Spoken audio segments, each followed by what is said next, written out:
Hello guys, in this video I am going to show you how to call someone via Skype. But first I just want to mention, don't forget to subscribe to my channel, because at 10,000 subscribers I am going to show you my whole YouTube revenue statistics and growth strategy, how to make money online. So let's jump into it. First of all, open the application on your phone.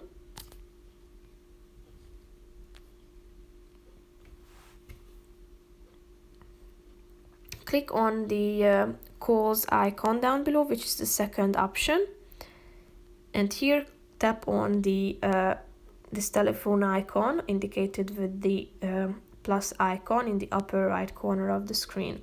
Now if you want to make a new call, you should tap on that person that you want to call and click on the call button down below. Here you can select from two options whether you would like it to be a video call or a simple call. So tap on the relevant option, but first you need to allow Skype to use your microphone. So click on the go to settings option, and here you should allow Skype to access your microphone by clicking on the third option.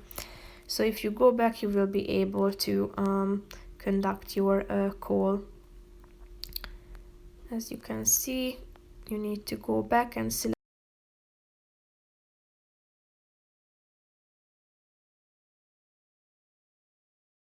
I hope you found it helpful. If you did, consider subscribing, and see you in the next video. Bye bye.